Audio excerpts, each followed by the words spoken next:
ఈరోజు దివ్యల మాధురి ఎలిమినేట్ అయిపోయిందని చెప్తున్నారు. దీనికి ప్రధాన కారణం ఏంది? అసలు దివ్యల మాధురి అక్కడ ఎలాంటి ప్రాబ్లమ్స్ ఫేస్ చేసింది? దాంట్లో దువ్వాడ రోల్ ఉందా? లేకపోతే ఆమెకు ఓటింగ్లో మార్కులు తక్కువ, ఆన్లైన్ తక్కువ వచ్చాయి కాబట్టి ఆమెని ఎలిమినేట్ చేసేసారా? ఏం జరిగింది అనేది మనం మాట్లాడుకుంటే, దివ్యల మాధురి మనకి వైల్డ్ కార్డ్ ఎంట్రీ, మిగతా 5 మందితో పాటు ఆమె కూడా వైల్డ్ కార్డ్ ఎంట్రీ ఇచ్చింది. సో బిగినింగ్లో సెప్టెంబర్ 7న స్టార్ట్ అయినప్పుడు 15 కంటెస్టెంట్స్ ఉండేవాళ్ళు. దాని తర్వాత 5 మంది బయటకు వెళ్ళారు, మళ్ళీ వీళ్ళు 6 మంది వెళ్ళారు. సో దివ్యల మాధురి వెళ్ళిన తర్వాత బిగినింగ్లంతా దీనికి పెద్ద బజ్జి రాలేదు.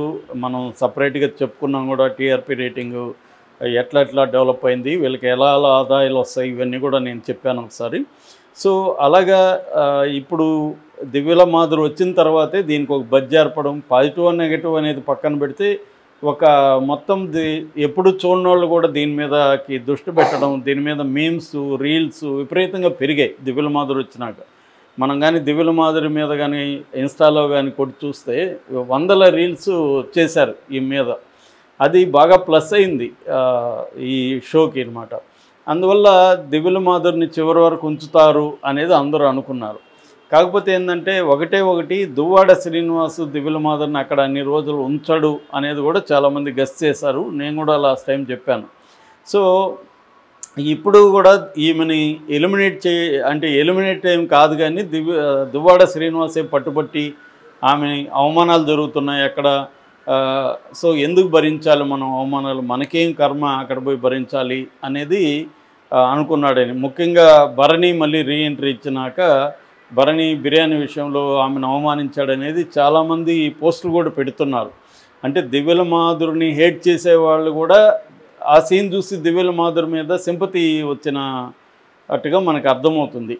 ఎందుకంటే పాపం అనిపించింది. ఆమె ప్లేట్ పెట్టుకొని రెడీగా వెళ్ళి ఇంకా బిర్యానీ వేసుకునేటప్పుడు ఇతను ముందు ఏ టైంకి ఇచ్చినాక నీకు ఇస్తానని అవమానంగా చెప్పడం, ఆమె వెళ్ళి కూర్చోవడం, ఈ సీన్ అందరికి కూడా బాధేసింది. అట్లాగే అంతకుముందు కూడా ఎమ్మాన్యువల్ ఆమె దగ్గర గుంజులు తీయించడం, ఇవన్నీ ఫస్ట్లో ఏమో దివ్యల మాధురి మీద చాలామంది కోపం వచ్చింది. ఏం డామినేషన్ ఏంది, అసలు నోరా అది, అసలు ఏమయ్యా శ్రీను నువ్వు ఎలా భరిస్తున్నావు ఏమను, ఇలాగా పెట్టారు.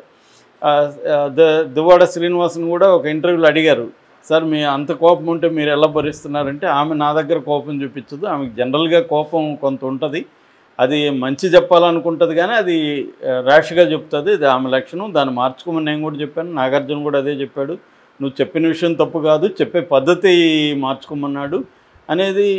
నిజానికి ఇట్లాంటి వాటిలోకి వెళ్ళడం వల్ల ఉపయోగం అదే, అవన్నీ అన్నాడు. పైగా దివ్యల మాధురి మొత్తం స్టడీ చేసి వెళ్ళింది. ఆమెమి ఒక్క పూట కూడా దీన్ని చూడకుండా లేదు, మొత్తం స్టడీ చేసింది. ఒక ఆగ్రహంతో కోపంతో వెళ్ళింది. ఏంది ఇలాగ ఉన్నాయి, అందరూ బంధాలేంది, అక్కడ గేమ్ ఆడడానికి వెళ్ళాము, దాంట్లో మళ్ళీ తండ్రి కూతురేంది, బంధాలేంది అనే ఒక కోపం ఉండేది ఆమెకి, దాన్ని అక్కడ పోయి చూపించింది ఆమె అనేది చెప్పారు. ఎప్పుడైనా బయట నుంచి మనం చూడడం వేరు, ఏదైనా అంతే. ఇప్పుడు క్రికెట్ ఉంది, బయట నుంచి నువ్వు చూసి తప్పులు చెప్పడం వేరు, నువ్వు అక్కడ గ్రౌండ్లోకి వెళ్తే క్రీజులో నిలబడితే నీకు పరిస్థితి మొత్తం మారిపోతుంది. అంటే పర్సెప్షన్ అంటారు.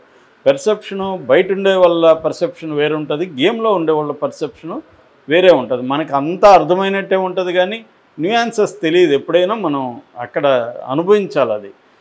అదే అంటారు కదా, గట్టు నుండి మునిగిపోయేవాడి గురించి ఎన్నైనా కామెంట్లు చేయొచ్చు, నువ్వు అక్కడ ఉంటే తెలుస్తుంది, నువ్వు దిగితే తెలుస్తుంది.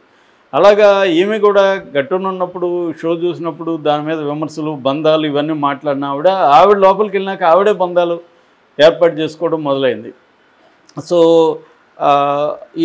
ఈ బంధాలని వాళ్ళు, అంటే తనూజ లాంటి వాళ్ళతో బాండ్ పెరిగింది ఆమెకి.